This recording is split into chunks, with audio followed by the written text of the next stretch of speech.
Good morning, Morioto. It's time again. I said I would do it, and I actually did it. He's doing it. He's believing. I was playing a little bit of Rhythm Heaven Fever earlier today, and I tell you what, I played Tap Trial, and I got a perfect on it when there wasn't a perfect opportunity. Great. I perfected a couple of the easier ones, though. That one's fucked. Some of the ones in Rhythm Heaven Fever are like, bruh. How? Well, not how, but just, this is hard. But oh well. We got these, to those of you who may recognize the dancing of the skeletons, it's Dwayne! From, Jesus, what the fuck is Dwayne from? Some, like, old, like, Nickelodeon thing or something? He's the Salty Bet guy. Which is appropriate, because we're gonna review Salty Bet. Hope you're ready. We've got... my goal is to get at least up to Harry Potter today. I don't know how fast we'll go, but we'll see. Salty Bet, to those of you who don't know, which I feel like I've explained this about 1 billion times, fair enough, because it's kind of a weird thing. There is a fighting game engine called Mugen that has moddable characters, and you can make your own character and upload it. And there are thousands and thousands of characters, and some of them are pulled from actual fighting games. Some of them are just people's weird OCs. It's all over the fucking place. Shitposts galore. Anything under the sun. Genuinely, it's like any media character you can think of is probably in there. Maybe not like Akinator levels of that, but just about. I saw the fucking tick on here. That's when I knew I loved Salty Bet, was when I showed up. I went onto the website just randomly, and I saw somebody saying tick loyalty in the chat. So not only was the tick there, but they had seen the tick multiple times. There are multiple different versions of the tick on there. Anyway, it's got a lot more things than just the fucking tick. And basically, what Salty Bet is a website where they host a stream of 24/7 random matchups. I guess it's not random all the time, but random matchups and exhibition matches and shit of these characters. They're all AIs. They're all set to the highest level, and they just fight each other. Sometimes there's tournaments, too. Give me one moment. I need to snort my nose.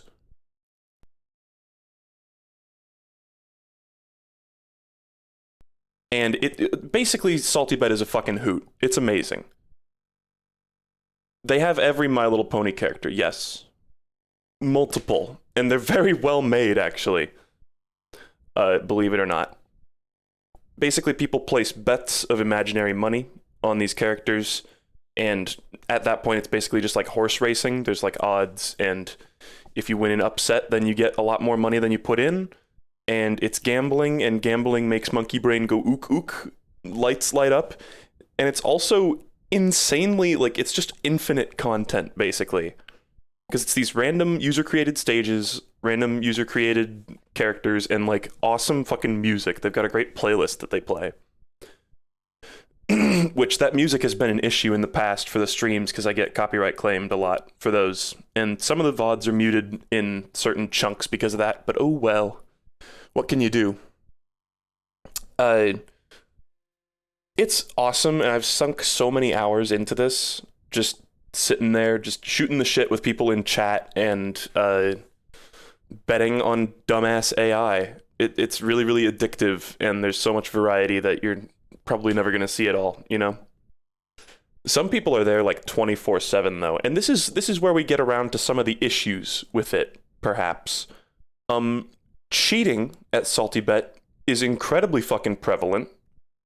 The bets are largely influenced by, you know, 1 or 2 bettors that are betting millions of salty bucks. That's the currency. And there's just rampant botting. Like, people just... There's like... I think there's like a popular Chrome extension, actually, that just sets up a bot for Salty Bet for you to just bet all the time, basically, and slowly accrue money.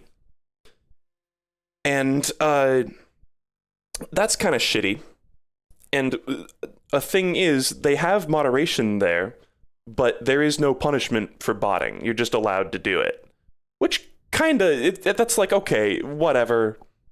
They're not affecting my fun that much, you know. They're like slightly skewing the bets maybe. But then you get the people who basically write algorithms to cheat at the game for them. So they'll do this thing where they'll write a program. I've seen several different people do this sort of thing. They'll write a program that will record all of the match data that goes through it, like for all time, for like years and years. So, you know, you can't just sit there and learn matchup data on your own just watching Salty Bet all the time, because you need to live your fucking life. But they write a bot that will record the information, and it will basically say, okay, if fucking Mama Luigi and Samus Aran fight these specific versions, you know, this is the one that always wins, basically. Because it's usually pretty consistent. I mean, there's some luck involved sometimes, but... so then they just do what's called wailing, which is crying really loudly. No, it's where they bet a bunch of money on the one that they know is going to win, for certain, basically. And at that point, like, yeah, the bets get pretty fucking skewed by these insane, like, high rollers who have just got, like, billions and billions to throw around. It like, becomes their playground, basically, and everybody else is just, like, sitting here catching the scraps. Yeah, remind you of anything? It sucks, and there's no enforcement for it, which is kind of ass. And, there's basically, so, it's a great premise, but there's a lot of issues, the last of which being, I've been describing the issues to you presently, but Waifu Wars is this thing that's connected to it. It's a totally different video game. It's some, like, fucking shit. It looks like some crappy, like, Unity game. It's basically a third-person 3D bullet hell shooter with anime girls.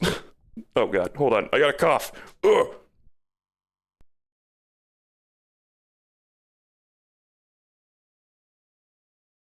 And basically, it's a way for people to get tons of in-game currency without having to play any Salty Bet. So people can go into Waifu Wars, which is created by the guy that made Salty Bet, play this shitty game for a little while, do like collect a bounty or whatever, and then they get like 1,000,000 Salty Bucks, which I think, like, when you run out of money, you get this like bailout price, which is like a pretty low amount of money, but the more you bet, the higher your bailout is. And I think the highest bailout is like 1,000, 2,000 Salty Bucks or something like that.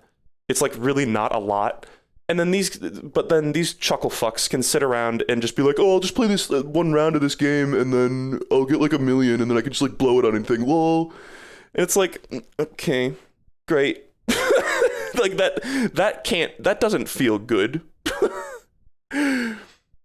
But yeah, so there's some issues, and also a similar issue is I got fucking banned for talking shit about this, basically. And I swear to God, I'd make it a rule to not be obnoxious in Twitch chats as a streamer. Like, I wasn't fucking like griefing. I literally was just talking about it, like, and saying that it's kind of bullshit. And yeah, I got perma-banned by the creator of the website. So that's pretty cool. And you may think, oh, you don't know it was the creator that banned you, but I actually investigated because I got banned seemingly completely out of the fucking blue for no reason. And I asked one of the mods and they were like, oh, I'll look into it. I wasn't the one who did it. And they were like, yeah, Salty banned you. I was like, bruh.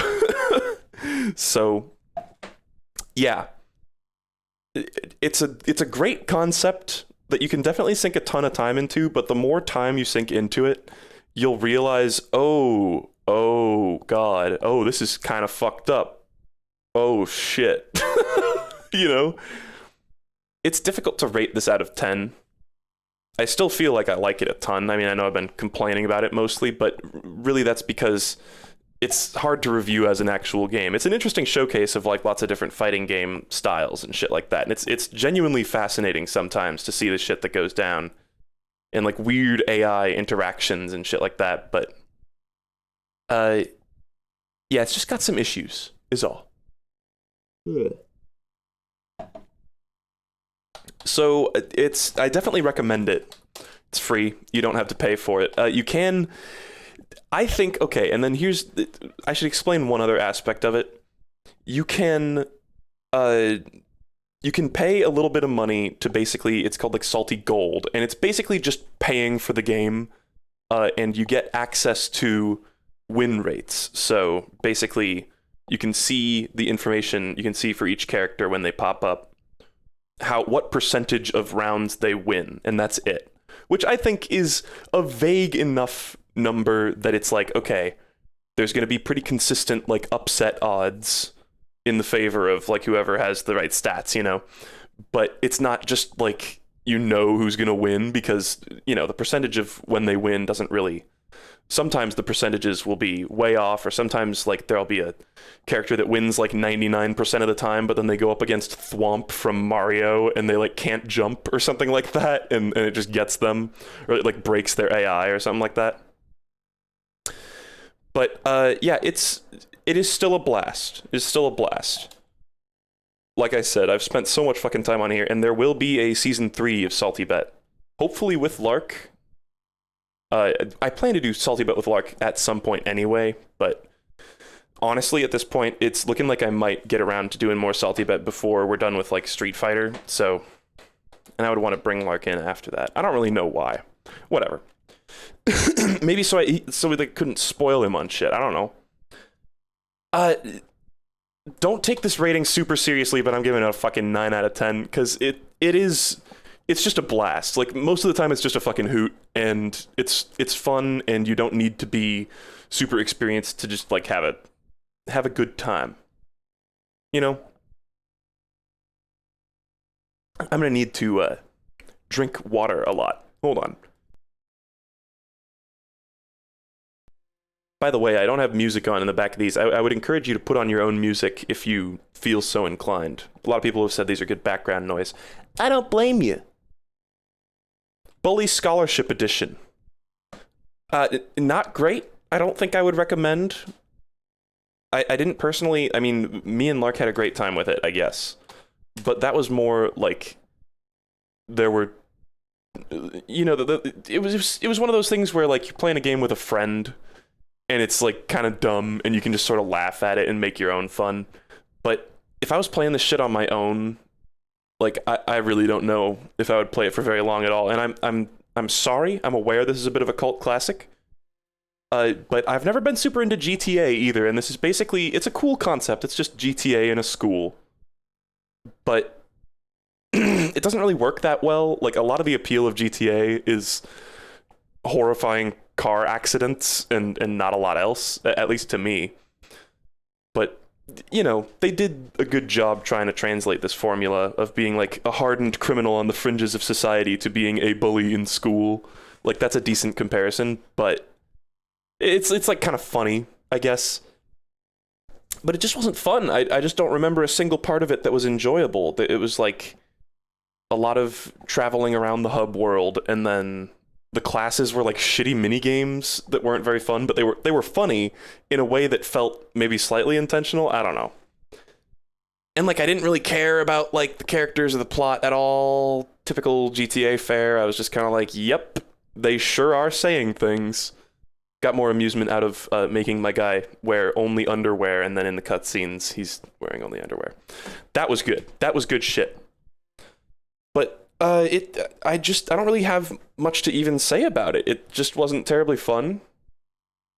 I don't even remember. I couldn't like tell you a core gameplay loop here, Like I remember there was a part where we were doing music class. There was like a chemistry class or something like that. And then there was like shooting the football players from the tree with your slingshot. That was like maybe the most memorable moment. But I don't know. It was just kind of boring, honestly.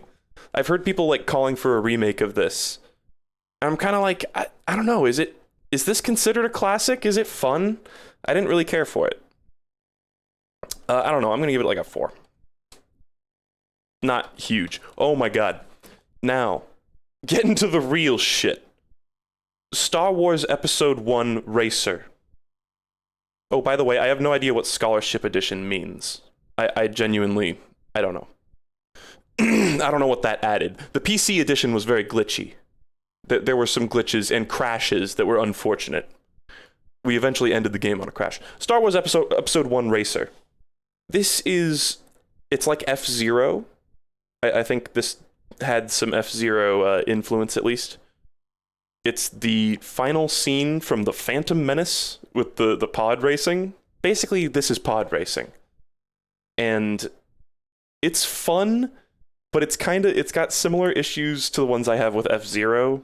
I don't know, I've never streamed an F-Zero game. I don't think that we reviewed any of them, but generally, like, they're fun, but sometimes it feels a little harsh that you go so goddamn fast and there's such, like, harsh turns and shit, to the point where it feels like you basically just need to memorize the courses sometimes. And also, and I think it's different in Star Wars Episode 1 Racer.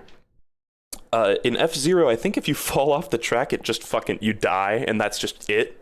And I think in this game, you get, like, multiple lives, which kind of takes you out of it when Anakin Skywalker crashes in a fiery maelstrom of death and whirring metal, and then he just, like, pops back into existence, and he's like, yeah!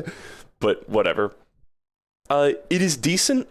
It kind of looks like Poopa, because it's on the N64 and it goes for a semi-realistic art style. Like, enough fucking said, right? We've all seen GoldenEye footage, I'm sure, when it's not, like, emulated and it just looks like absolute ass. It's kind of hard to tell, like, what is even in the road ahead sometimes. Especially, I seem to remember there's, like, one stage that's very red. It's like a red lava level, and everything, it's just a nightmare on your eyes. But it is fun. It's got good physics to it, I think. Like, I don't know if this is actually true, but I feel like the different parts of the pods move independently of one another to give them sort of that, like, mech feel. If that makes any sense, they're not just like a rigid object. And there's some nice atmosphere. They rendered the environments as well as they could on the N64. Overall, not super, like, it doesn't, like, grab your attention. This is not a game I would play for more than, like, 30 minutes, which is, I think, exactly how long we played it for. This one, honestly, imagine if they made, like, an Omega HD remake of this. That would be kind of Pog racing. They could fix a lot of the issues. This is one of the rare games where I'm like, yeah, just up the fucking graphical capabilities and it'll be a ton better.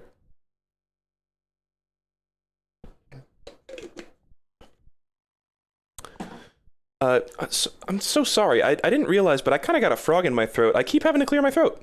Fuck this.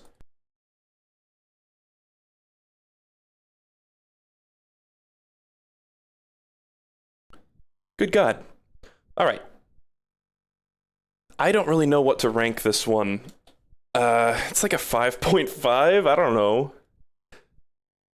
I keep thinking about, like, other games in the list and how, like, original Super Mario Bros. Was like a 5 or something like that, and I keep trying to compare them.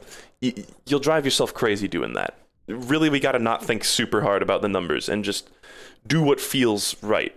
It's my personal level of enjoyment. And I don't know if I can recommend this one. I mean, there's just so many other games to spend your time on. It's just not amazing. One thing, speaking of recommendations, can I just go back and recommend Yoshi's Story? Where is that? Like a sick fuck, the sick fuck that I am. For some reason, I said no on Yoshi's Story. I was looking at that and I was just like, that's wrong. That is just outright goddamn wrong. Yes, try out Yoshi's Story. Fuck, why did I say that? That was one where I was like, okay, I need to go back and change that because that's a crime. It's not like a legendary game, but it's definitely, like, why would I not recommend it? Whatever. Rainbow Space Donkey Escape. This is, and I shit you not, I was thinking about this recently. I was like, why is Rainbow Space Donkey Escape actually kind of a half-decent roguelike? It's actually kind of good. It's mostly everyone here probably doesn't know what the fuck I'm talking about, so I should probably describe it somewhat. It's a game where you're in space, and you play as a rainbow donkey. You look like a little piñata thing, and you shoot fire out of your ass to propel yourself around, and you get items, and you need to find your herd. And it's really fun. It's not amazing, but it is better than the meme game trash that it probably sounds like when described, you know? You just go around and you get items. I think there's evil Santas. The enemies are all Santa Claus, and they call them Santers. It does have an annoying, like, Irma Gerd, the rainbow donkey, or whatever. Like, old meme speak. It kind of has that going for it. I mean, I played this back in that era, so it fit. But it's not a visually beautiful game. I don't even remember if it has music. It might. I think it does. But gameplay-wise, it's actually, like, not terrible and has a little bit of replay value, shockingly. It is, however, not the deepest experience, and you probably just need to play it maybe 3 times to get a good feel for it, and then never have to play it again. So it's very short and very basic. But, like, see, I can't think about how I ranked Super Mario Bros. With this. I also need to remember that Dr. Mario is a perfect 10. So, like, really, it's relative. How good was this game in terms of what this game could have been? Did this game live up to its full potential? That's kind of changing the parameters. Fuck. I don't know, like a 4.5. I'm gonna give it a 4.5. Fuck it. That feels basically right. It's like weirdly good for what it is, but still not great. I don't even know if you can fucking download this anymore. I mean, no, it's not a must play. Probably not a recommend. But for the record, better than it would seem. Shitbit, also kind of a half decent game. This is another these are what you call nothing games that, like, nobody has ever fucking heard of. This was a series of games that me and Mitchell streamed. We banged them out in one stream, but it was just like games that were nostalgic to us that we played in like 2013 and shit, you know. Shitbit is this game where you play as a little pixel, and I think you're protecting yourself. You play as a little pixel. You jump by shitting. You can infinitely jump / shit. And it gives you, basically, it puts you in this empty room, and it gives you a timer, and it says build like a shell of poop to protect yourself. And then water comes in from like the sides or the top and bottom, and you need to avoid the water, and every time a particle of water hits a particle of shit, it erases it. So you need to, like, build up a good barrier in that time. Not the deepest experience, however, it is decent arcadey fun. It's like a half compelling idea. It feels like the expansion of a WarioWare game, you know? It's got a WarioWare vibe because it's very simple and it's very sort of casual. It's clearly a joke game too, but this is another one where, for what it's worth, it's like, yeah, it has admirable qualities. Shitbit. It's even got a funky little tune. Yeah, it's like a WarioWare boss fight. Oh, exactly like a WarioWare boss fight. Yeah. I'm so sorry, guys. There's a frog. There's a frog living in my throat. Ribbit. Maybe I just am thinking WarioWare because it's like poop. Poopa stinka. This one, however, is, you know, you play this like 4 or 5 times, and then you're like, okay, I get the picture. I think it gives you less and less time as it progresses. It might not even do that. Give it a 4. Fuck it. You know, 4.5 actually feels right for both of these. And some of these, like, I like these games personally, but recommend, I don't know about that. Envirobear 2000, this one is not great. This one's sort of a Quap-esque game where you're a bear driving a car, and you need to drive the car into, like, trees and eat, like, beehives and fish and shit that fall into the trunk of your car, or into the cab of your car, rather. It's funny. The premise is funny, but the game is incredibly short. There's, like, nothing to it. I think there's, like, no danger or anything. There's no penalty for, as far as I know, there's no penalty for failure, although I might be misremembering that. I just remember it being gameplay-wise actually kind of boring. It's just you move this bare hand around and steer the wheel and eat fish. It was funny to me for like 2 minutes, and then I was like, all right. The premise is silly, though. It's like just, I think the first time I ever saw this game was when Dunkey did his top 100 games, and he listed Banjo-Kazooie, and he showed footage of Envirobear 2000. And it was like that exact amount of time that he showed it on screen, like 2 fucking seconds, that was like, he juiced it perfectly. He milked the game to completion. I should shut my fool mouth and just give this a 2 out of 10. Probably not. Just watch Dunkey's top 100 games. Super Hexagon. Fucking awesome game. Fucking sweet, sick as fuck game. This is, everybody play this. Everybody. I had this on mobile as well. Really, really, really good game. We played Hexagon, the original on the Flash game streams.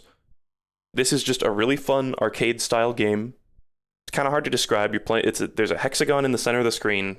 You play as a little arrow that's on the outside of the hexagon, and you can rotate around the edge of it. And there are lines going into the hexagon at all times that you need to like avoid, basically. And there's awesome music, and it tries really hard to distract you by like spinning the screen around and making it change colors. Probably not great for people who are photosensitive. And it's just really fun. It's addictive, and it's difficult. I don't think I've ever actually beaten the final stage, even though I've played so much of it. I think to beat a stage, you just survive for like 60 seconds. And I don't know if I've ever done, I've not even unlocked. I think the way it goes is there are 3 stages. And when you beat one of those stages, you unlock a harder version of them. I don't think I ever unlocked the harder version of the 3rd stage. So that should give you an idea that it's decently challenging. Very twitchy. Lots of Twitch gameplay here on twitch.tv. And it's just fun. It's got banger fucking music by Chipsel. Really, really, really awesome video game music, very melodious. I know that sounds like I'm describing most of music, and I am, but you know what I mean. Really gets your blood pumping. And it's just everything it needed to be. This is kind of a Dr. Mario-esque situation. I don't know if it's like a perfect 10. But yeah, it's just pure fucking fun, and it's weird how well this works on a touchscreen too, because you just tap sides of the screen to move left or right. There's no shitty fucking HUD overlaid over the game on your phone screen, which is nice.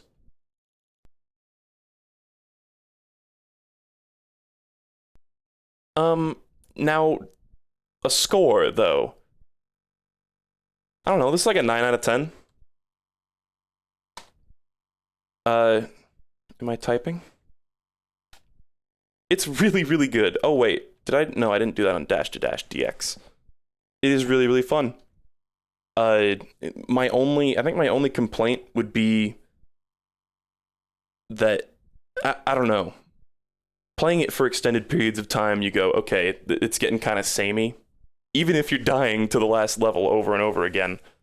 And man, is that difficulty gets fucked too. Like I said, I never even unlocked the hardest stage. And I played a decent amount of this. I feel like, let me open up Steam here for a second.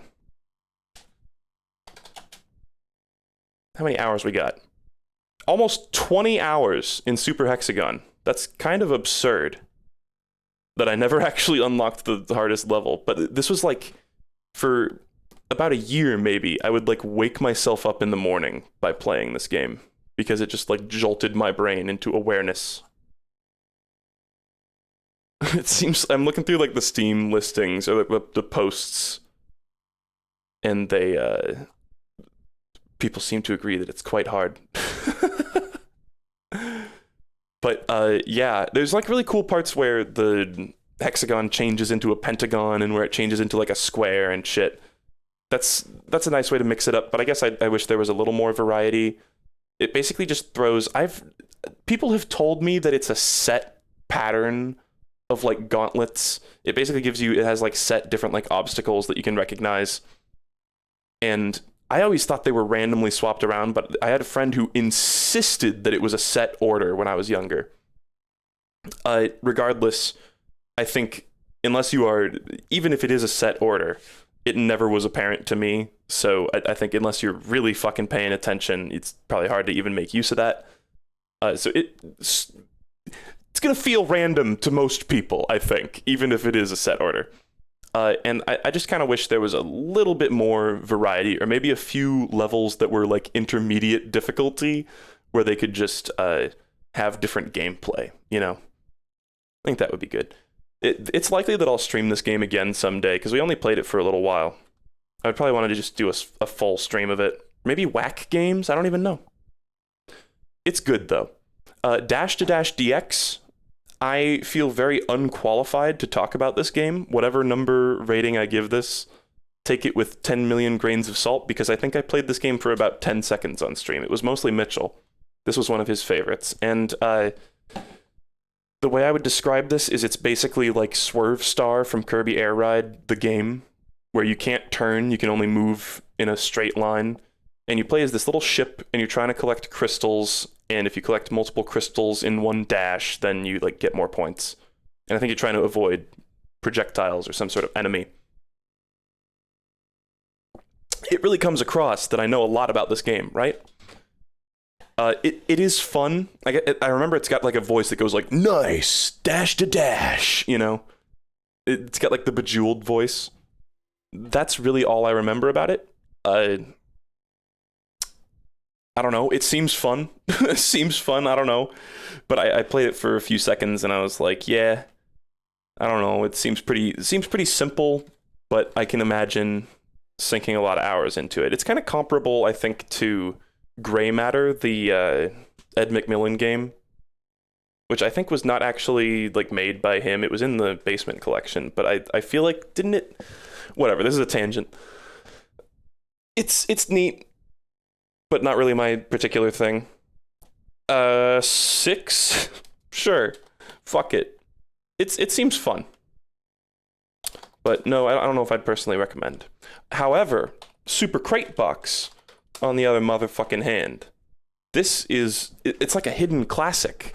If you really like Nuclear Throne, this is by the same guys. This is a Vlambeer game.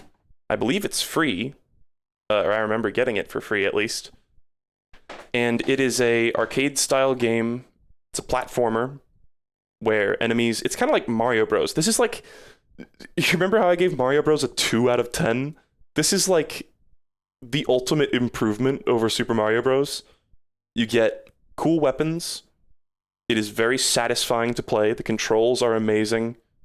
It just simply feels good to shoot the bad guys and to try out all the different wacky weapons, even though some of them suck ass.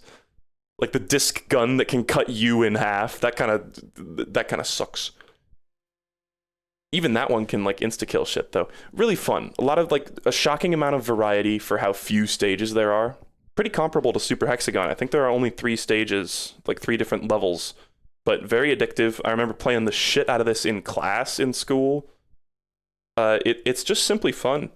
And like I said, like the random weapons, and I don't know if the enemies spawning in is random, but it's shockingly varietous for being a game that you're basically looking at the same screen this entire time. Gungeon has a spin-off that's based on Super Crate Box. I would believe that. Don't the main characters both have like a pompadour hairstyle? I feel like they would get along well. All 7.6 billion people on Earth have played it. I've never heard anybody talk about Super Crate Box in my life, except for my friend Mitchell. Personally. I've just never heard it brought up. Personally. Maybe I just live in a goddamn bubble, but I feel like I'm pretty in the know. Oh well. Regardless, it's fucking amazing. 8.5. 8? I'm gonna give it an 8. Because it's not quite like... I mean, the aesthetic is cool. I think it's got good music, too, I think. But you know, like I said, it's not got a huge amount of content, but for what's there, it is really, really, really fun. Smosh Games played this. Oh, well, that explains it. But no, it is very fun. Race the Sun, also very fun. Also an excellent game. God, I would probably rank this. Let's. My gut is telling me 8.5. It's real good. This one's got good music, good visuals. It's kind of got that low poly style, but it makes it work. It is a arcade style game where we're doing a lot of those. You play as a little ship, and you are flying towards the horizon line, trying to catch up with the sun, and the sun is setting because your ship is solar powered. And that's like all the story that you get. There's like literally no lore beyond that.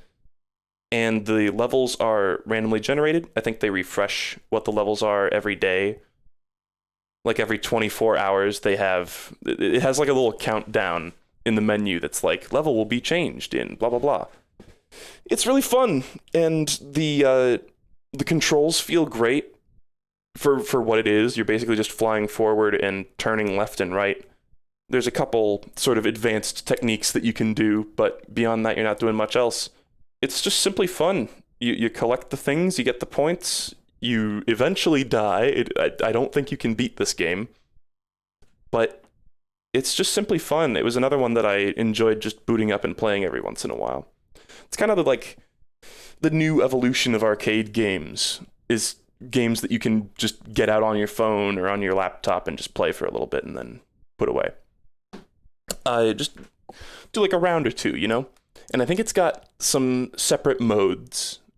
I believe it has like a serene endless mode that's kind of dull, and I think you have to pay money for it, if I recall correctly. Actually, can I check this? Give me 1 second. Raise the Sun.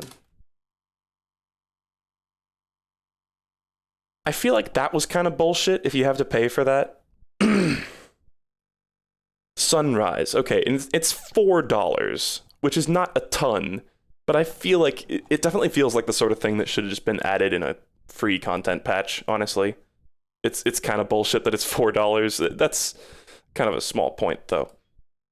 There are community-created levels as well, and some of them are shockingly good. I feel like this is another like lesser-known game, but the community creation, the like modding scene seems to have, at least at one point, been quite active, because there's a lot of user-submitted stages that are pretty cool. We played a few of them on stream. And although the balance is all over the place, a lot of the user-submitted levels just have points everywhere. I think the things that you collect are called tries or trees. It's TRI.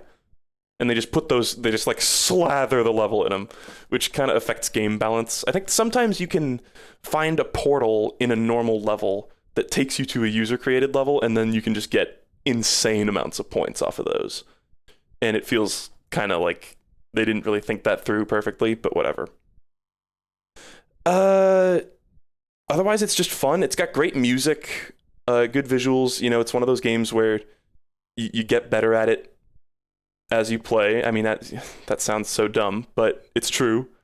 You learn advanced techniques too. You can do like this little flip roll thing, and you can like certain objects, if you hit them in just the right way, you'll go like rocketing up in the air, and you can like just glide over all the obstacles for a while. It's pretty great.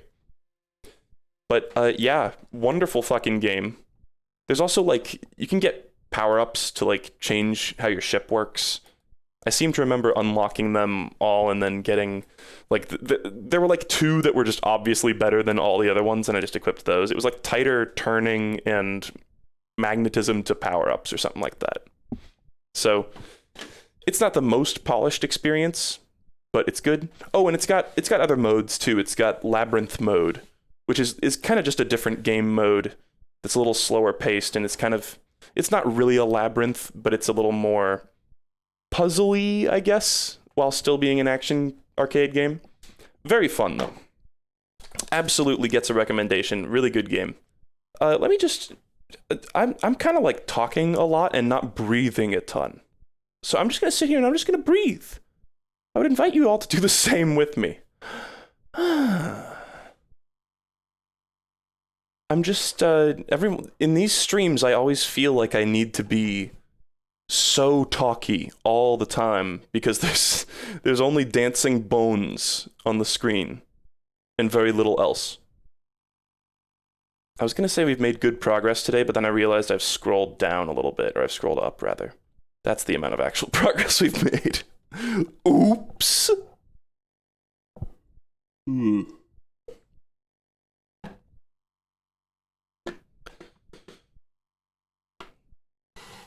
People earlier were saying spreadsheets, more like spread cheeks. So those were the words that were ringing through my head when I started this stream. Don't know about you guys. About to clap those cheeks, man. Okay, let's move on. Dead Rising. This is another one like Dash to Dash DX that I barely played. This was when Riley was streaming with us for a brief period of time.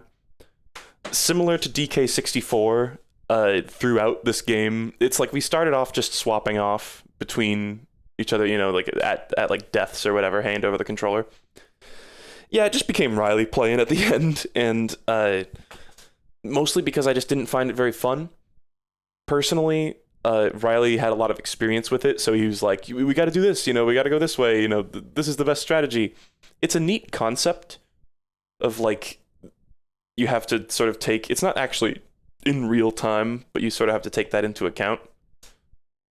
I forget exactly even, this is one that I have very vague memories of, but I feel like it was like you have 24 or 48 or 72 hours to like get to a certain place and get a certain objective completed, or else you'll just fucking die, I think. It is kind of goofy fun, like you can pick up all sorts of environmental objects, you can eat all the food. It takes place in a shopping mall, which is kind of a fun premise. It's like Day of the Dead, basically. And, oh fuck, that's Dawn of the Dead. Shit. It's easy to get those mixed up. It's like Dawn of the Dead. And it's fun on a basic level, but a lot of the more intricate mechanics, I was just like, bruh. Like the boss fights, I don't think I ever actually fought one of the bosses, but just watching Riley play them, I was like, oh man, this looks obnoxious. Like they're just really tanky. They have kind of like hard to avoid moves, and they're constantly like dodge rolling around. From what I recall, remember there was a really annoying like clown boss and shit like that, and there was like a guy on a motorcycle. I think like just about every boss encounter, there was like some amount of like frustration towards them. I don't know if it's supposed to be a hard game. I don't know if Riley and I just sucked ass, but I don't know. There wasn't a ton to love besides just sort of laughing at the goofiness of it. Kind of like Bully, where it's like you can dress up your character silly, and you can, you know, shove a baguette down your throat mid-battle to recover health, and all this like goofy weird shit that you can sort of laugh at with a friend. But as a video game on its own, it wasn't like terribly fun. I guess mowing through big crowds of zombies feels good, but even then it's kind of got that like, it's got a bit of like a dated 3D game jank to it, where like the physics don't feel great, the controls don't really feel that amazing from what I recall. That was one of the things, like I don't think I played any of the game past like our first stream of it. Oh, and then we lost our save file too, so we never actually finished it. Oops. But it is interesting. Tries some unique things. I like the time mechanic. It's kind of like Pikmin in a sense. But personally, yeah, this was not really for me. And yeah, again, these games that I didn't play very much of, take this with a grain of salt. But it's like a 3.5 or a 4. It just really wasn't that appealing to me. Like when our save file got corrupted, I was like, oh no, you know. It was like Willy Wonka, stop, don't, come back. Let's give it a 4. 3.5 feels rude. Not personally going to recommend that one. Anyway, Powder Toy. Now this game's based. There's probably like a million different games that are like this. I actually have no idea what the original one is. And I'm sure that like 10 different people hearing that sentence are going to be like, oh, I know what the original one is. And all 10 of them are going to list different ones, you know? Like, there's just a billion different versions of this concept, but it is fun. I think this is one of the more popular ones, at the very least. To those of you who've never played one of these types of games, or maybe don't know what I'm talking about, it's like a sandbox game of the most literal variety, where you just get access to a bunch of different like pure elements, or you've got like you can spawn lava and water and stone and glass and shit like that, and they all have really cool, unique interactions. Interesting stuff that you wouldn't expect too. Like you can refract light through glass and it turns into a rainbow, for instance, which is pretty cool. I always had fun with that. It's hard to rank as a game because it's just fucking around. Like there's community created content. Going into the tab that's like download community maps is like mind blowing what some people do in this game. They just create like real machines. I wonder if anybody's ever run Doom. Like I wonder if anybody's ever made a thing that was like, you can play Doom in Powder Toy, It feels like the sort of thing where you might be able to do that. Maybe not exactly that fucking... I don't think you can go quite that far, but there's some shockingly well-made shit on here. Is this the source of that Luigi sculpture? The fuck? What are you talking about? Are you talking about Luigi floating on an egg over the sea? Because that's a different game. That's a totally different game. Listed very clearly down here. Anyway. It is fun. This is another one that I dicked around with a lot in high school. Oh, no. Oh, I know the one you're talking about. Someone said Sand Luigi. That was actually a different game. That goes to show how many different sand games there are. And I don't even remember what that one was called, honestly. It was like, yeah, I'm sorry. I couldn't even tell you. Actually, hold on. Let me, here. I'm just very briefly going to the Flash game list. Because I feel like if I just search sand... This is sand. It was using this is sand. All one word. Sorry, that was a weird tangent.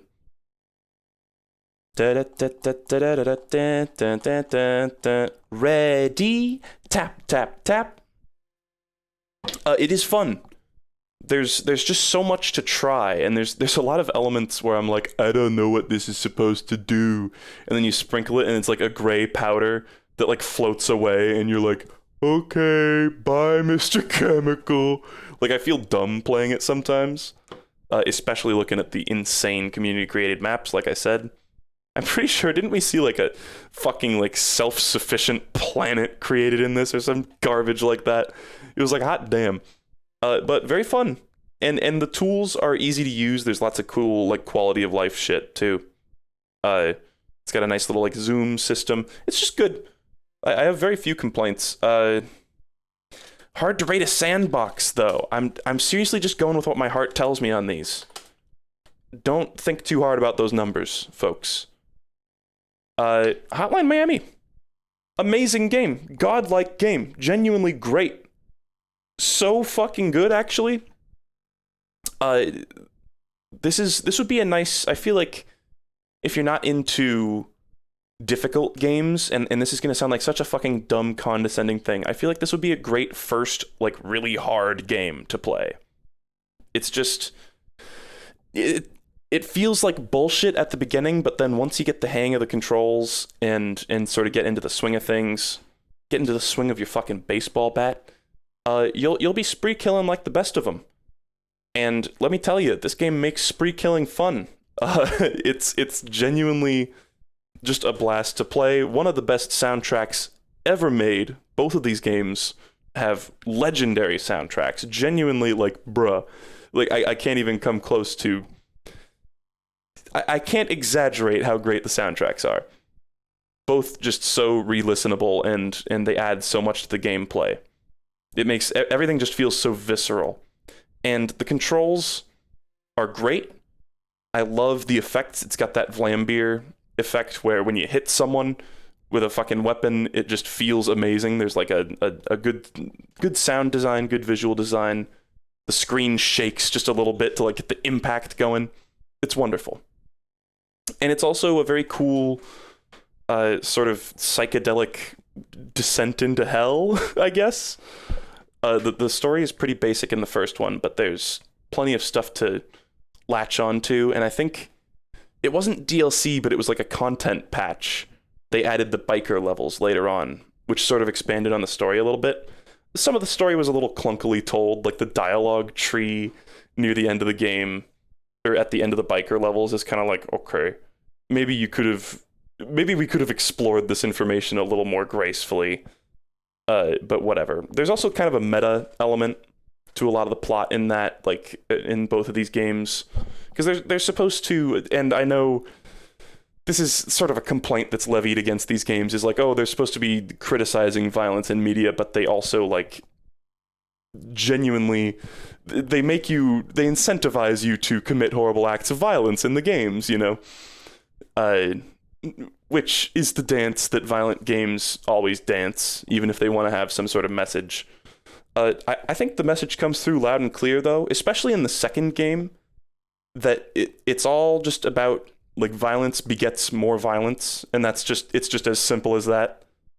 It is no more complicated than that. I think there might be more. There's like, I guess it's not super simplistic, but that's the general vibe that I get. I can see why people would think that it's just a glorification of violence, though, which is kind of an issue, I suppose. And yeah, it's just a really nice fucking experience, though, despite being about horrific killing and like splattering people's fucking brains on the ground. It's got a really good visual aesthetic. I like the top down. It's very unique, I feel like, because there's isometric games a lot, but I feel like the direct top down thing is like a Chad move. Like they didn't. I guess it makes it simpler to do in like a 2D pixel art style. But yeah, it looks great. There's lots of cool little environmental touches. I'm kind of reviewing both of these games at once because a lot of the similarities overlap, of course. Give me one moment. Drinking water, as you all should be doing. There's lots of cool environmental storytelling stuff. There's a surprising amount of shit to like pick up on if you go through it with a fine-tooth comb, you know, and you look at all the little hints and shit. It's just a very dense game, but it's also very fun. It's got some issues. It's a little janky. Sometimes you'll die to something that feels like bullshit. Like sometimes an enemy will just have this insane reaction time. I think in the second game there was this issue where enemies on patrol routes could spot you when you're behind them and then shoot you without even turning around or something like that. I feel like we saw that happen multiple times. That was kind of silly. That might have actually been in the first game. Fuck. But yeah, they're just great. I mean, God, Hotline Miami 1. It's just a little rough around the edges with like the jank is sometimes to a point where it's dissatisfactory, and this might just be coming from a guy who speedran the game casually and like put a lot of the glitches at the forefront. I'm really struggling to think here. Honestly, I'm going to say like a 9.5 for Hotline Miami 1. It is just really, really good. Absolutely would recommend. And I can't stress enough that like the music in these games is fucking fantastic. The soundtracks to both of these games are like, damn, that's a good, like, if you had to bring one game franchise's music to a desert island, you know, I guess you could go the angle with the desert island thing of getting like, I want like the Final Fantasy music, so you get like a big variety. But nah, these are concentrated quality. I guess not every track is amazing, but I think some of my favorite video game soundtracks are ones that are compilations of a bunch of different artists, and this is a perfect example of that, where they just, and it's fun too, because if there's an artist you particularly like, you can get into their individual works and basically just find a bunch of other shit. Like that's how I got into Sun Ra, and I think Danger what is the guy? No, that's I think he made a track for Hotline Miami 2, but I might be confusing him because he did music on Fury. Fuck, I feel like there's... Oh, Carpenter Brute is the other one that I like really got into from that. And it's just fun. It's a great way to expand your musical tastes. And like a lot of, like I said, a lot of the great soundtracks do that. Like Tiny and Big and Grandpa's Leftovers, like Katamari Damacy and We Heart Katamari. They just take a bunch of different artists and slam them together and make this crazy fucking slumgullion of different ideas that works. It's like well curated too.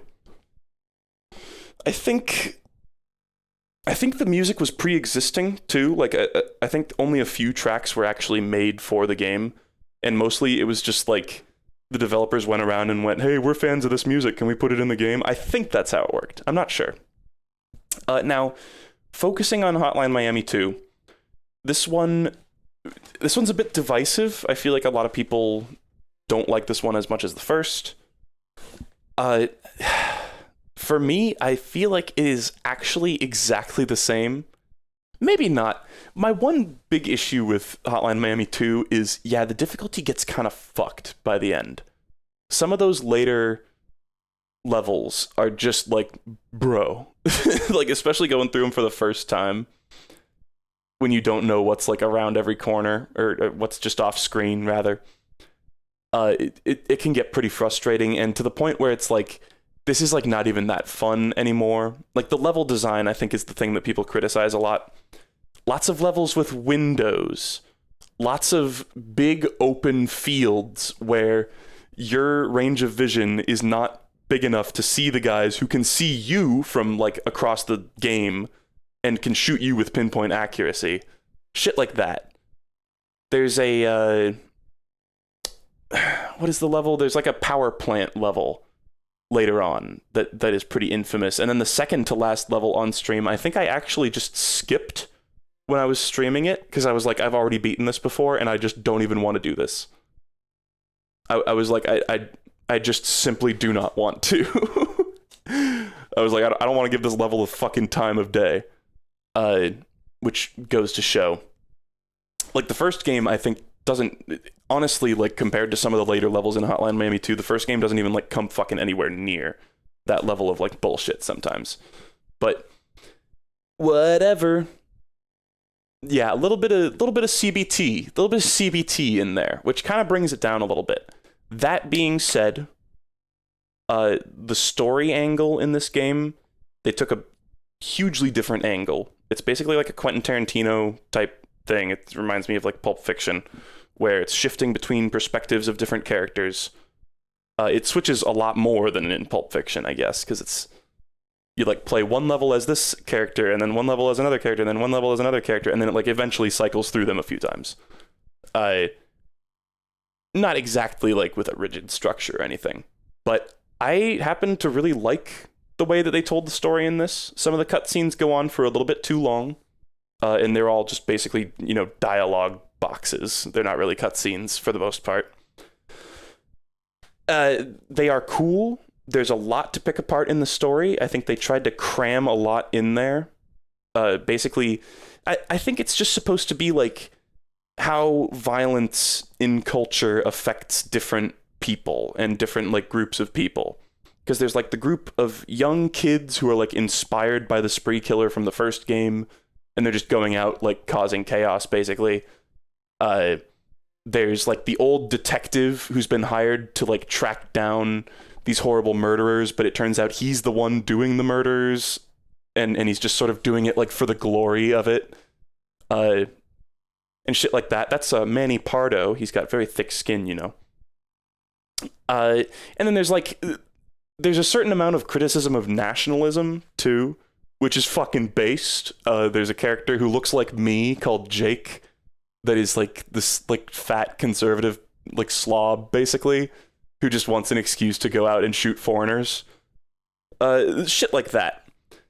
And there's just a lot of interesting characters, and the way that their stories intertwine is pretty great. And it's just interesting. I think it's told well. Like I said, the wordier cutscenes are a little weird, but whatever. It's not a deal breaker. Oh yeah, and there's like, oh, one of my favorite ones is there's this reporter who is reporting on the issues, and he's like this sort of like, oh, he wouldn't hurt a fly. He's like this innocent dude. And over the course of the game, he kind of gets like corrupted by violence in a way. And in the levels, there's this cool mechanic where like normally he just punches people, he like knocks them out or like hits them in the groin and then like disassembles their gun because he's a pacifist. But I think if you like do a takedown move on someone and just punch them over and over again, he like gets furious and then like starts actually killing, which is a pretty neat gameplay idea that sort of meshes into the story.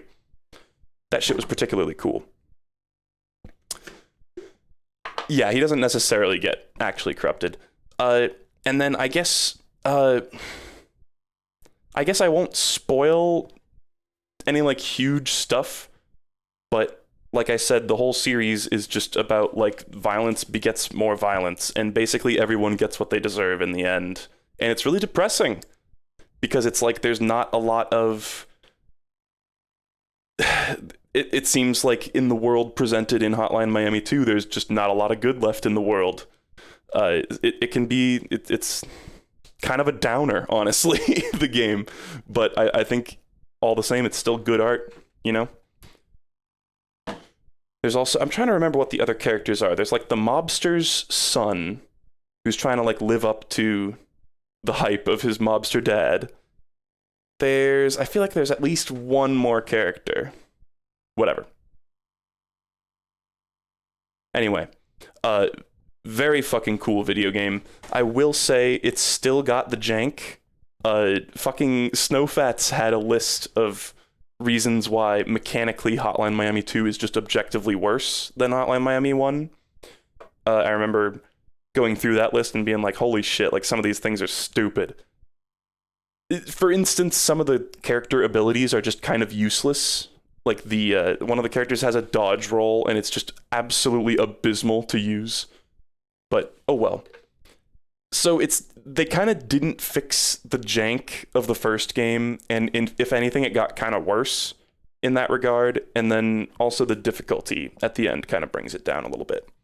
Otherwise, a fantastic video game. Really can't emphasize enough how good both of these are. And of course, awesome fucking music. Ooh. Cuphead, you say? Guys, I need to pee. Oh yeah, and there's a level editor in Hotline Miami 2. Yeah, that shit's good. There's like cool custom levels.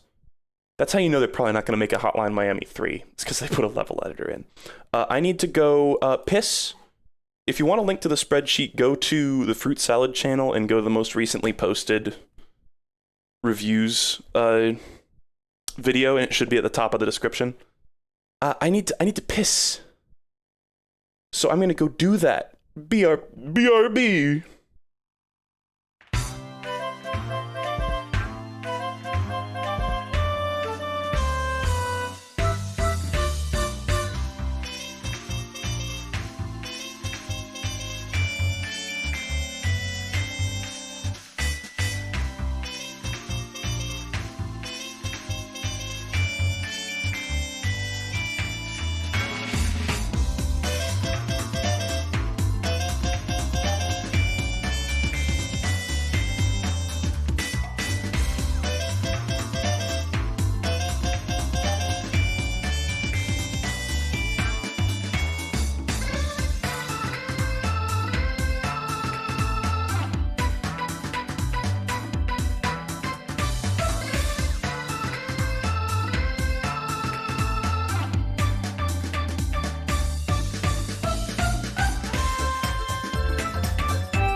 Tap, tap, tap, tap, tap, tap, tap, tap. There's one, like, extra tap there that I would not blame anyone if it, like, throws you off. But now that I've listened to the song so much, I feel like I can't ever, like, fuck up Tap Troop. It's ingrained. I hear the, okay, and shit like that. Okay, Cuphead. You guys know I love this game. This game's a perfect fucking 10 to me, personally. Upon release, I may have given it a 9.5 because it had some pretty notable flaws in terms of like glitches and shit. But oh my god, they just nailed it. Everything was perfect. The art style, they just did everything perfectly. Whenever I saw like a new phase of a boss, I'd be like, oh yeah, yeah! I can't even describe it. It's like they just adhered to the art style so well while still being creative. And it's like, yeah, of course that's what like Sagittarius looks like in a 1920s rubber hose cartoon style. Of course, why it wouldn't be anything else. It fits perfectly.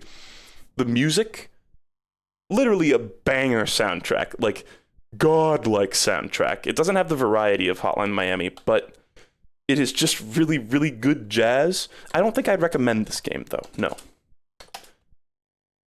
Really, really amazing music. The animation is fucking impeccable. Some of those things, I'm like, how did you get it to look so smooth? There's like very, very subtle, like every once in a while, there's a tiny little animation error here and there. There's like Cala Maria, one of the dots on like her squid tentacle disappears for like a frame. That's like the only error I can think of that comes to the top of my head, at least. And everything just looks incredibly smooth, really well realized. The game is fun on top of that. When I first saw, like, I kind of slept on Cuphead for a while. Like, it came out and I was like, yeah, whatever. It just seems like it seems like cool animation, but the game's probably not anything special. Nope. The game's great.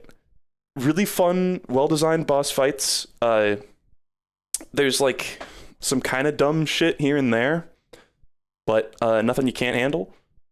And yeah, I can't even, like, the story, I guess, is not like the deepest thing, but it didn't need to be the deepest thing. Like, if it tried to be deep, then I feel like it wouldn't even really feel like a rubber hose cartoon. Like, if they tried to have fucking like emotions, you know, besides like, oh, we're sad, we're happy, you know.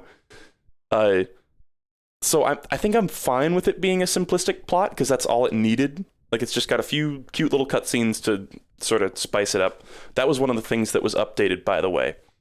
In the original version of the game, they had it was just freeze frames, basically. It was like a storyboard, the cutscenes, but then they made them animate in the new version, which is part of the reason why maybe the original patch would get like a 9.5 or some shit like that. I wish it had at least one or two rhythm sections where the sound effects play into the music. Yeah, that is how the old rubber hose cartoons used to go. And believe it or not, in the DLC, which may or may not exist, oh my god, please, Studio MDHR, give us a scrap of news about the fucking DLC. Just confirm that you're still working on it. That's all I want at this point. I don't need a goddamn JPEG of a single boss. I just want confirmation that it's fucking, like, it still exists. Like, there wasn't a fire that melted all the computers or something. I don't know. Like, please tell me, like, nothing has happened to, like, destroy it. But, yeah, the equipment, someone says the equipment could have been a bit more balanced. I guess. Yeah. I'm like, yeah, that's true. That doesn't really affect my score, though. Maybe I'm just showing favoritism. Maybe I'm just giving it a 10 because I'm overly enthusiastic about this dumb cartoon game. But really, I just feel like it did basically everything perfect. Like, the controls feel great. That was something they easily could have just slacked on and still cashed in on this game because it looks good, you know? But no. They made it actually, like, compelling, and shit works, shit feels good, shitting feels good. Feels good to parry the objects, it feels good to get the, like, supers.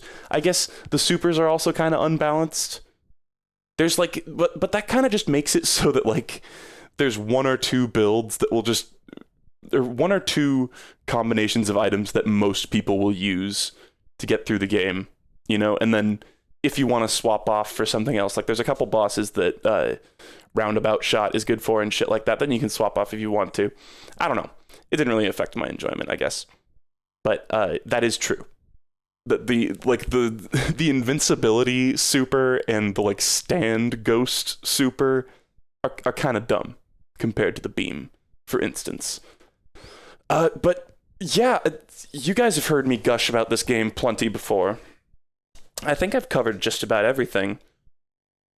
It's hard, but it's not. One thing I've heard it accused of being is bullshit. It is almost never bullshit. I feel like there's very few situations, very, very few, where you actually get like screwed over by something. That's pre-patch Legacy Cuphead. That's Legacy Cuphead's job. And I don't blame people for having that impression, because I bet a lot of people played Legacy Cuphead and never played the updated version. There was a hitbox in the devil fight that was misplaced where you would get hit by literally nothing.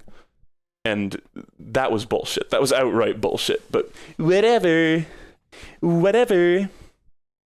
It's a great fucking game. Wholeheartedly recommend.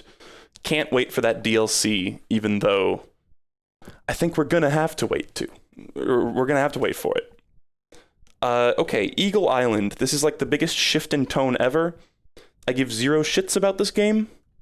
This is one of those games that was sent in to me. This is basically before I like figured out what the game is with, like, when you are a YouTuber,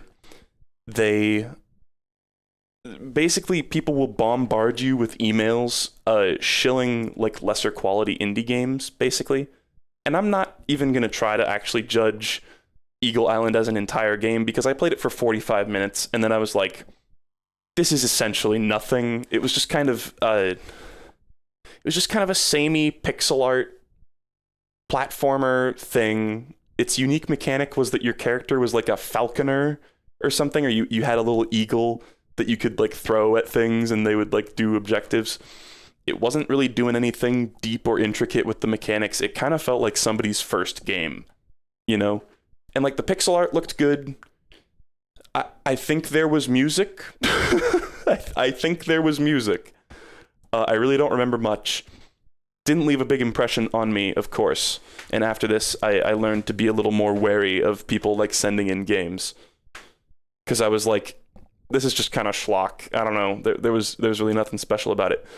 Hate to be so much of a downer on an indie game, of course. But yeah, it wasn't great. I don't know, like a 3 maybe. I mean, it wasn't like dumb, it wasn't like just trash, but I think schlock is a good way to describe it, like indie schlock, you know. It does not get a recommend.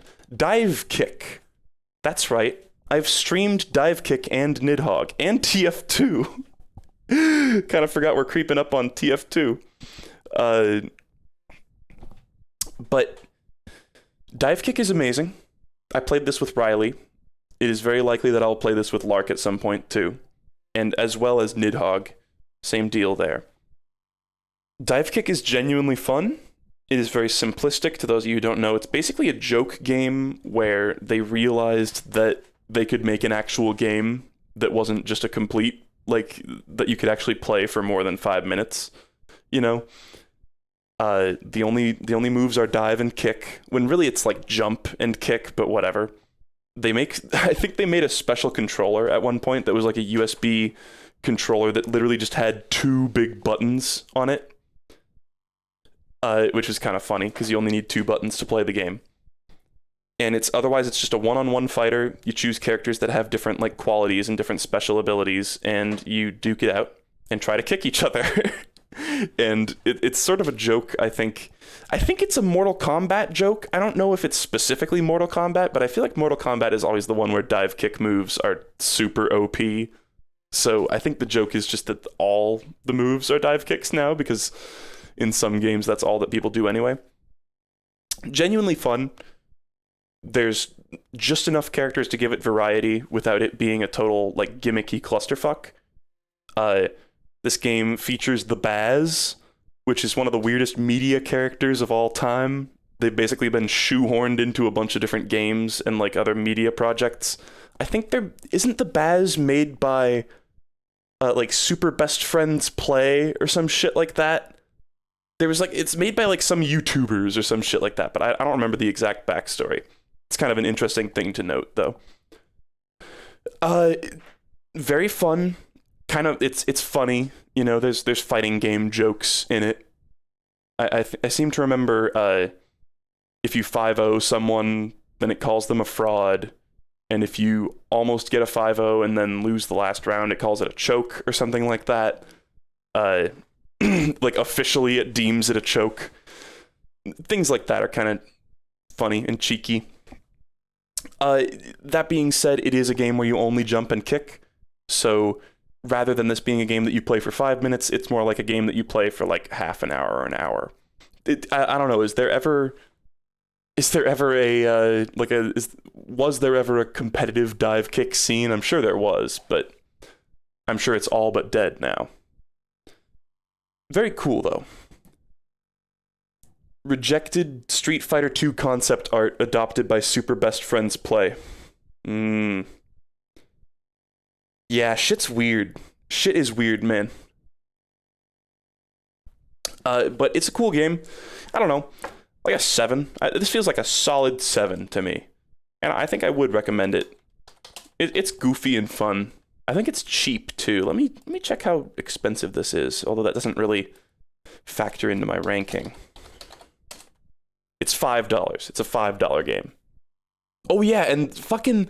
I forgot about this. The fencer from Nidhogg is in the game. And also, I think Johnny Gat from Saints Row. It's kind of funny. Pretty neat. Pretty neat shit. Esam was weirdly goated at dive kick. Strange. Yeah, the Baz is also in Shovel Knight. I think those are the only 2 games I know that I'm aware of him being in. Maybe there's another one? I don't know. I'm gonna take a little drinky. Tap, tap, tap.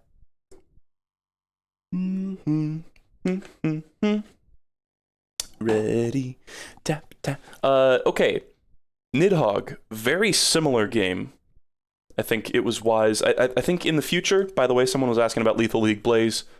In the future, I think Lark and I will we'll do a stream where we play Dive Kick, Nidhogg, and Lethal League, the original, because that's the one I own. I know people are going to jump up our asses for not playing Lethal League Blaze. If we have such an amazingly good time with Lethal League 1 that we want to do the other one, then we'll do that. But I remember the original Lethal League being a barrel of monkeys anyway. Like, I don't think... Maybe I'm wrong, but I don't think Lethal League Blaze can be that much more fun than it. But we'll see. So that'll be a fun, like, sort of concept stream at a certain point. Anyway, Nidhogg, very fun. I feel like it's almost the exact same ranking that I'm going to give Dive Kick. It's a one-on-one fighter. You don't actually choose characters in this one. You all have the same moveset, and it's a fencing game, basically. It's like a 2D pixel art fencing game. And you can, hold your whore. You can hold your sword high, low, middle, and you can sort of like ting, ting, ting, like whack them against each other. You can throw your sword. There's sort of a rock, paper, scissors-y aspect to the gameplay where you're trying to like find the right move to counter what the opponent is doing. The controls are relatively simple and it controls really well. It's really fun. The aesthetic of it is good. I think whoever wins gets fed to a giant worm called the Nidhogg, which I think is from like Norse mythology or some shit like that. Right? Some sort of like world serpent type thing noms you right up. It's funny and fun. Very similar amount of enjoyment that I get out of Dive Kick. I would rate Nidhogg a little bit higher though. I'm gonna go 7.5. 7.5. I made that sound like I rated the original one 5, and I'm gonna rate this one 7.5. That was the wrong emphasis. It definitely gets a recommend, but it's also not the deepest experience. Like it's another one that you play for like maybe an hour. That 0.5 adds 30 minutes to its playtime. No, it's very fun. I don't remember, like the music is kind of ambient from what I recall. I don't think it has like a banger soundtrack or anything. And it's only got 4 or 5 levels, which are, it's a bit of a letdown. But whatever. Maybe it's been updated. I know there's a Nidhogg 2, and the art style looks so fucking weird on it. It honestly looks way too goofy. I kind of didn't like the direction they took the art style for that one. I haven't played. Did you know Nidhogg got a major update recently? I didn't. So this is a review of the pre-update version. I guess I should clarify. Team Fortress Goddamn 2. I feel like this is like ranking air. You know? How do you feel about Oxygen, Grapefruit? No, Team Fortress 2. It's great. This one's gonna be really hard to come to terms with like numbering it though, because first off, I didn't have a great experience streaming it because basically people just followed me to whatever server I was on and then like just dicked around like spamming in the chat or going on the what was it? People would go on the voice chat and be like, that guy's a YouTuber. He's a YouTuber. And I'm like, oh, kill me. You know? And people were like stream sniping me and shit. And it wasn't terribly fun. I'm going to try to rank the game in like terms of my overall enjoyment of it over my over the course of my life though, because I was a free to play. I got this game after it became free to play because my parents would not buy me a game where you kill people. And it's funny, I downloaded the game and then like my parents, I was still playing it on the computer like in the kitchen. So my parents would see me playing the game, but at that point they basically were just like, I guess he's old enough. I was like, by the way, I was like 16. I was not a little like goo goo gaga baba. I was like 16 years old. I'd already seen, like, my dad had already showed me Monty Python's The Meaning of Life, but they wouldn't let me play TF2. Whatever. But very fucking fun video game. Amazing arena shooter. Do I even need to say this? Does anybody not know this? It's got so much, like, character put into it. They really did an amazing job of taking these, like, random mercenary like archetypes and making them great memorable characters, fantastic voice acting. Shocking amount of work went into the voice acting for this game, I feel like. And everything just shines with personality. You know? It's really, really great. That being said, the game has declined in years past. Like the game, for one thing, I think unless you mod the shit out of it, runs terribly. Even on like my new God computer, I booted it up and I was like, oh god, TF2 is like not particularly well optimized anymore for modern computers.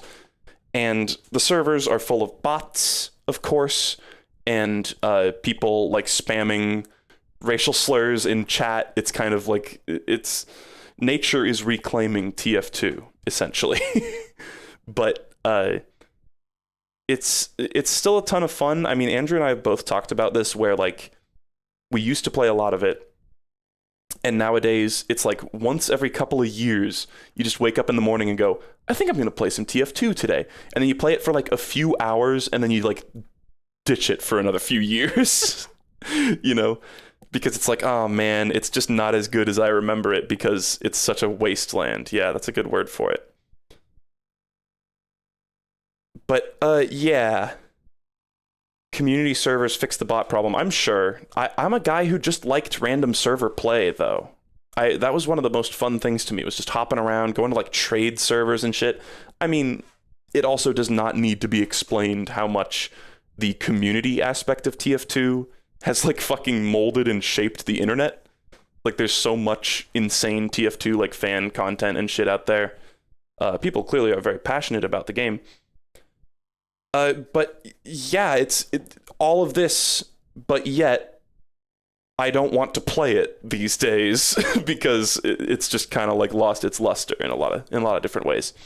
If Valve gave a little bit more official support for it, you know, some actual updates. People have been asking for a heavy update for about 1 billion years. I don't know. It'd be cool, but even then, I don't know if you could fix it. I think, didn't they like add competitive play after Overwatch came out too? Which seems like a little bit of a misstep. Like they should have just kept being their own thing. It's kind of weird. But yeah, and then I guess I should briefly talk about the gameplay. I know that vanilla TF2 only had stock weapons, but I do like the added weapons. I also think at a certain point they added so many weapons that it got kind of bloated and became a bit of a clusterfuck. Kind of had a Smash Ultimate thing going on where there were just so many variables at play that it was becoming like a MOBA, basically, you know? Where it's like there were so many like wacky new moves and shit like that one, the game started to run poorly from trying to fucking like handle keeping track of everything that's happening, I assume, or maybe that's just like poor optimization. And it kind of became gameplay wise a little bit more of a clusterfuck with all the different items. I kind of see why some people go to vanilla servers or stock servers or whatever, but I do like the additional weapons, you know, being able to customize your build a little bit and customize your play style. And there's, I mean, I can't imagine TF2 without like the shortstop or the huntsman or the sandwich and shit like that. That's just crazy to me. But very fun game, lots of cool game modes. I was always a slut for Capture the Flag. I know that I'm going to get laughed out of the fucking room when I say that I was a free-to-play player that loved playing Capture the Flag, but I just simply did. Those were great. Payload Race is awesome. I wasn't a huge fan of any of the non-symmetrical ones like Payload and Capture Points, because I always had this feeling in the back of my mind like this map is stacked towards one team's advantage, you know? Kind of that Overwatch feeling when you're like defending on Hanamura, or what was it? I think it was attacking on Hanamura was really difficult. I remember something, all I remember is whenever it said traveling to Hanamura, I'd be like, because I didn't like it. But the symmetrical ones are great, in my opinion. There's only 150 weapons. Yeah. But very cool. Great game. Would not recommend. Am I really going to say that? Though? Because, like, recommend means I would recommend that. We actually talked about this in Bloodborne episode 1, which was just recently uploaded. Like, I wouldn't really recommend it because there's no. Maybe if you mod the shit out of it and play on community servers so that the game actually works properly, then maybe. But like, yeah, I don't know if I would recommend right now. This is like, hold on. I'm gonna put like no with like an asterisk. If they update and fix the game, this becomes a yes. There you go. 10 out of 10. No. Yeah, would recommend if the year was 2010. Good God. No, it's not a 10 out of 10. And this is especially difficult because, like, do I rank the game as it is now, or do I rank the game how it is in my fucking heart? Guys, remember the Halloween? What was it called? Scream Fortress? Oh my God, dude. To travel back in time and to live through the fucking Scream Fortress events again. All that cool shit where they made like the custom maps and everybody's fighting a big boss. Holy shit, that shit was great. 8.5 out of 10. Get me out of here. This is in hell. I'm in hell. Oh, I know they still do them yearly. The magic has been lost. I remember the exact year that the magic was lost. It was the go-karts year. It was that. That was the exact cutoff point. Yo, Ghost, what is it? Like Spooky High Tower. I played that level so much. That was a really fun level. And I think that was the year of the go-karts, so maybe I should shut my mouth. Anyway. It's like, yeah, it really, like, it feels wrong giving it an 8.5. It really feels like I should give it a 10, but there's just a lot of issues right now. I didn't even really talk about Man vs. Machine, but that's cool too. Man vs. Machine was awesome. It's like kind of like a tower defense mode, sort of, where you are the tower. But I also enjoyed that. Never really tried out. I don't think I ever tried ranked mode, like even once. And the bounties, the whole bounty thing, I didn't really give a shit about that. I did some trading. I had a phase where I was like into trading, and then I kind of like stopped giving a shit because I got everything I wanted. I had like strange weapons for every character that I used the most. So, whatever. Hell Tower. Nice. Hell Tower. 10 out of 10, do not play. Anyway, Danmaku Unlimited 2. Now, I know some of your eyes may have glazed over, switching from TF2 to Danmaku Unlimited 2. I will say, this game's a bit of a guilty pleasure of mine. I love bullet hell shooters. I suck at bullet hell shooters. This one is very satisfying. It's got sort of like that, like, JRPG butt rock type of music. Is that a good way to describe it? But it's fine. It's like, it gets your blood pumping. This is just a classic, I don't know what to compare this to, but it feels like a classic bullet hell shooter where you're a ship in some fucking like anime sci-fi world.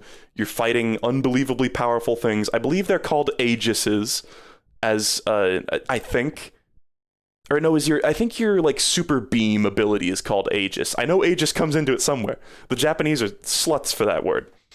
But it is genuinely fun. The visuals just look good. The controls feel good. It's a satisfying challenge. It's got different difficulty modes. It's got the thing that I need in bullet hell shooters is a mode, and this might be in like every bullet hell shooter ever, I don't know.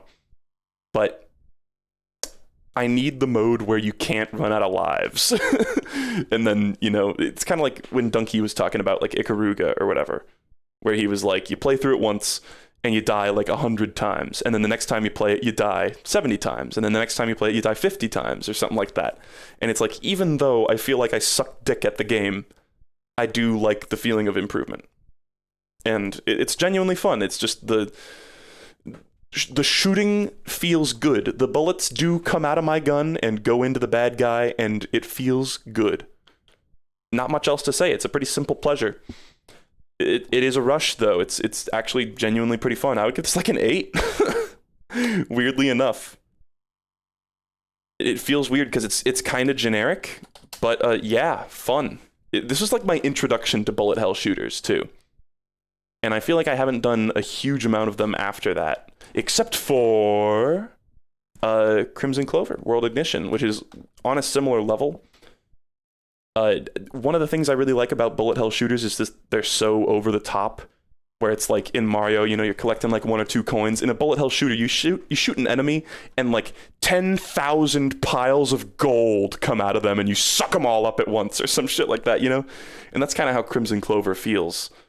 Like, a lot of the games have this sort of like ultimate, like you build up meter, and then you get this like screen wiping ability. And in Crimson Clover, the one where all of your guns just shoot as hard as they can for like a little while, it just feels amazing. It's just pure. I feel like a 2-year-old enjoying these games, because I'm like, the lights and the bullets and the funny, the mans fall down, But it's true. They're really, really fun. We are almost at the Potter trilogy. Monka S. But yeah, it's just super over the top and crazy, really whack boss fights, like a lot more variety, I think, than Danmaku Unlimited. Like, I remember it's got this fight where you're like going down the middle of a volcano, and there's this giant robot that's like grabbing onto the sides of the volcano and propelling itself down or some shit like that. It's really exciting and fun. And it whoops my ass, but I think it also has that mode where you just don't run out of lives. You just decide to not run out of lives, which is pretty nice. I gotta stream Jamestown. That's a good bullet hell shooter. That was another one that I enjoyed around the same period of time. I just remembered about that game. I should stream that sometime. I suck at that one too. But no, yeah, Crimson Clover, great game. I think it's a little shorter than Danmaku Unlimited, and like the visuals are a little like weird. It's got that arcade vibe more than Danmaku Unlimited 2 does. Like, Danmaku feels like a PC game. Crimson Clover, I think, is literally a port of an arcade game. So keep that in mind. It kind of looks like something that came out in like 2005, but it's fun. It's really, really good. I think. Gorsh. This one kind of whoops my ass more, and kind of in a way that that like kills my fucking like power boner that you get when you play these games well for a little while. I'm almost considering ranking it as 7.5 just because it's brutal. But maybe that's kind of like a dickhead move. I really think these are both like on the same level. Crimson Clover is not actually arcade born. It was a breakout Japanese indie hit. Damn. Huh. I didn't know that. Has it been in arcades? Fuck. Well, fuck me. I guess I know nothing. Shit. Okay, let's get through the Harry Potter games and then get the hell out of here. I'll leave mine and Ralph for next time. So, blanket coverage term for all of the Harry Potter games. These are nostalgia for me and Lark. We played them when we were kids. Separately, mind you. We didn't play them together or anything. I think Lark played the second and third, and I played the first and second. I'm sorry, I've got hiccups. And they are basically inoffensive kids games. I would say the second one is the best one. The second and third are like fine, basically. The first one is kind of crust because it's got tank controls. I believe there is actually a mod for the game that fixes the controls. I could not get the mod to work, which sucks because I was probably the one person on the planet who was like trying to use that mod. I am the only person who is the target audience for that mod, and I couldn't get it to work. Oops. But yeah, the first one's kind of crust. The controls are not great. I remember the spell aiming is a little weird. There was also some like getting these to run on modern computers is just a pain in the absolute ass, but that's its own beast. I don't even know if you like factor that into ranking a game.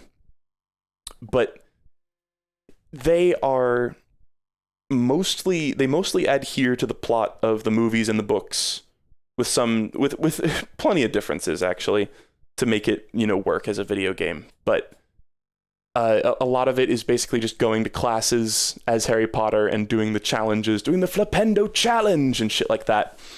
It's pretty basic stuff. I remember some parts being challenging when I was a kid, but as an adult, it's just like, yeah, this is kind of baby stuff. There's never really any truly difficult platforming. The fucking broom controls feel like shit.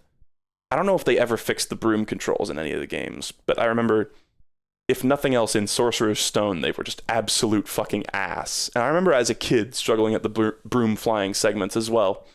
And just being like, what is this? Why can't I just press up to go up, dude? It did that thing where, like, I think the controls are reversed vertically, but not horizontally, or maybe the other way around.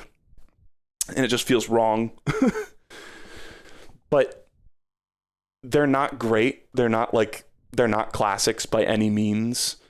They are funny, but I don't know how funny they would be to somebody who, like, didn't play them or didn't, like, read Harry Potter, They're not like intrinsically funny. They're another type of game that it's fun to just dick around with, like with a friend with it.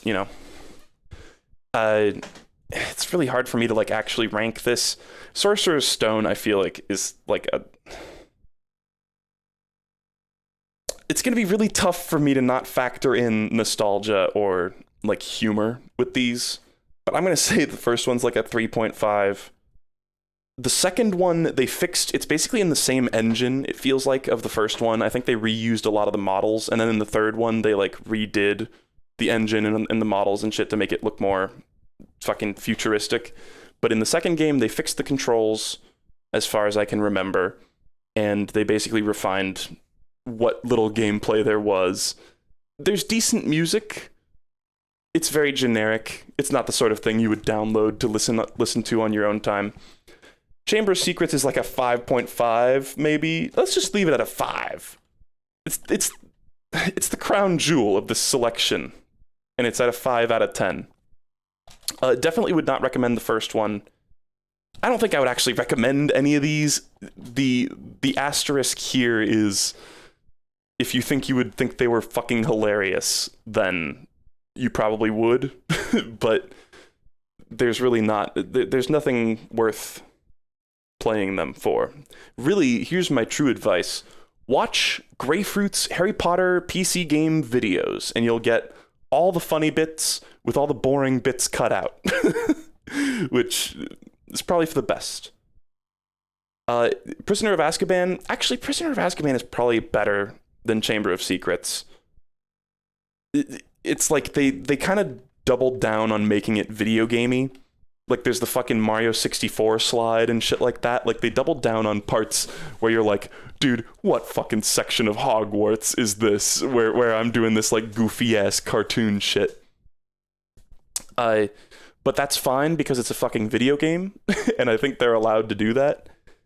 The models look, in a way, better and yet worse in this game. They, like, tried to up the graphical fidelity, and there's a little bit of Uncanny Valley horror happening.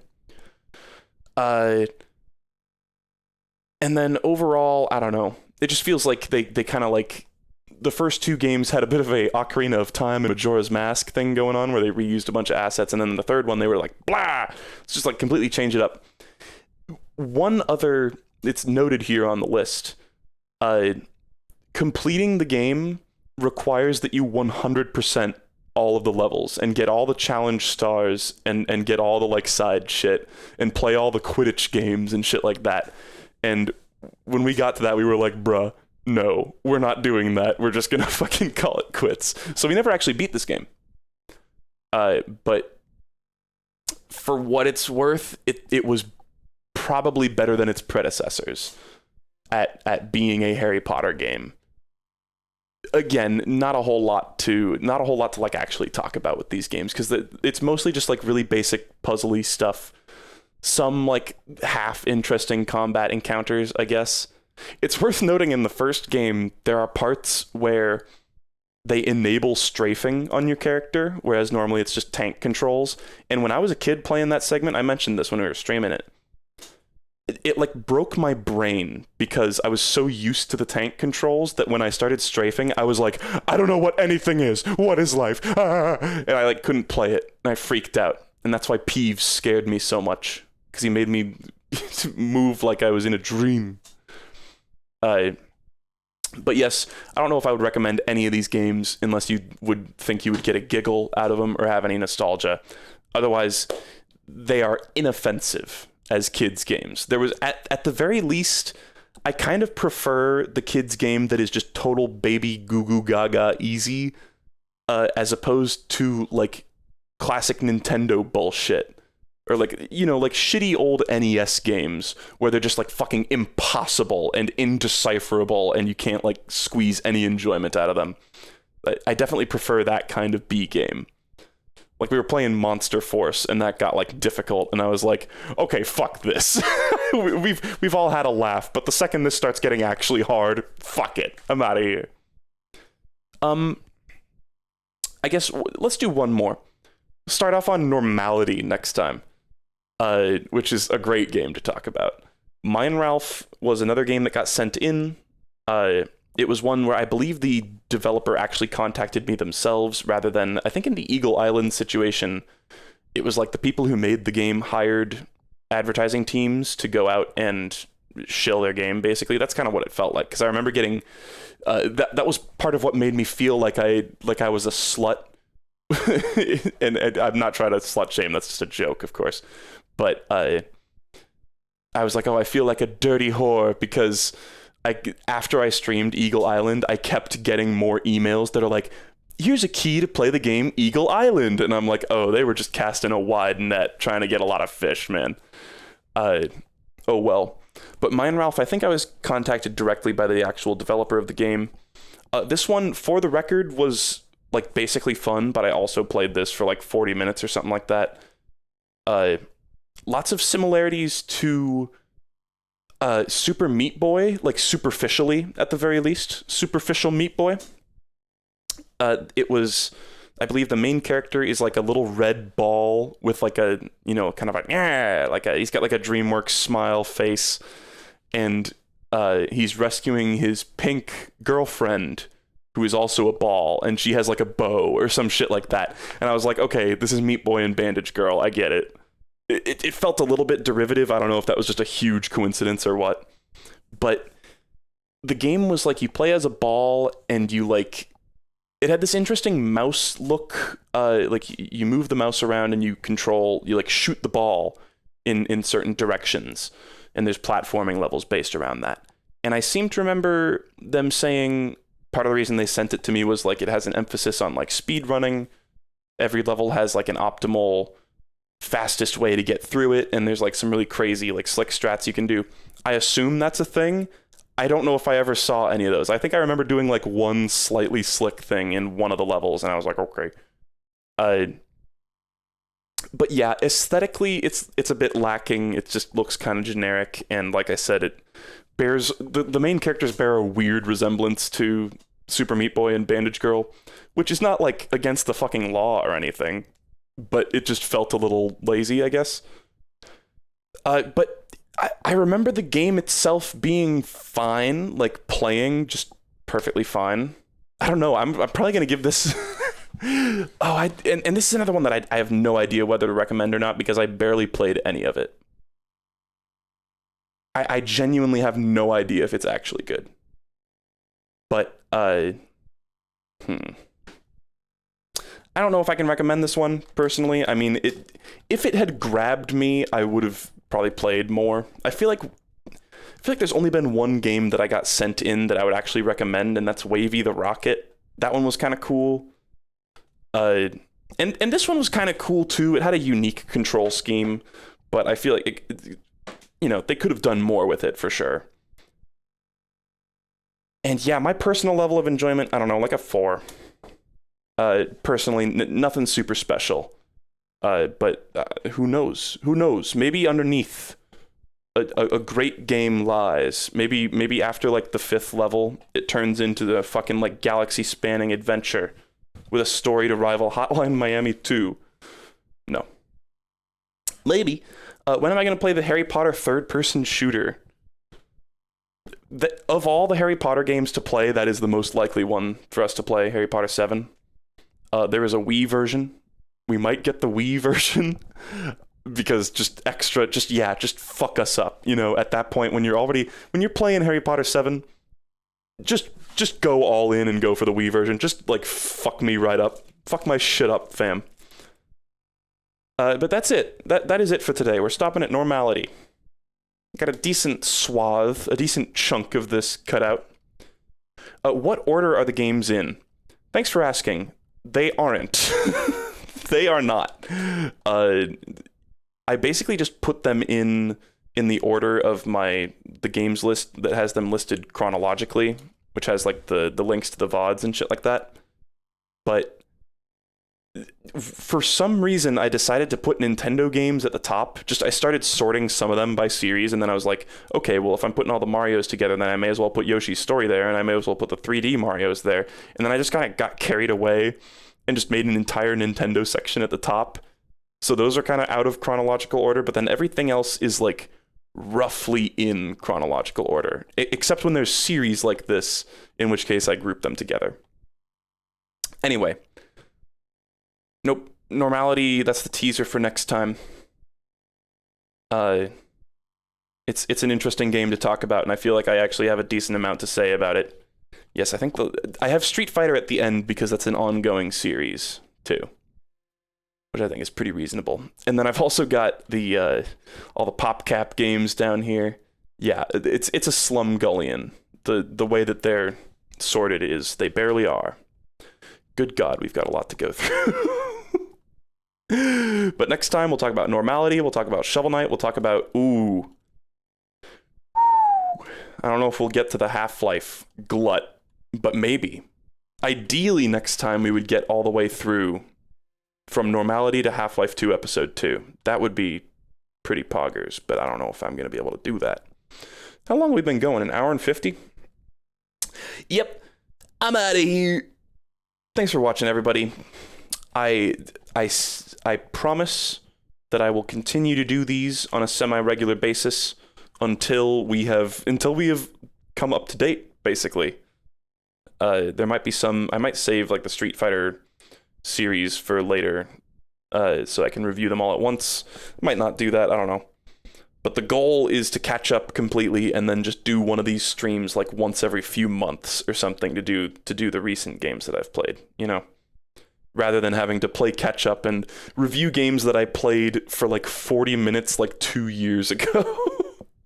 Which is right about where we're at for like Mine Ralph and shit like that. But I'm sure I'll have plenty to say about Psychonauts and BioShock and Shovel Knight and shit. So we shall see. We shall all see. Thanks for watching, everybody. I was kind of hoping it would be at a funny moment. Well, bye.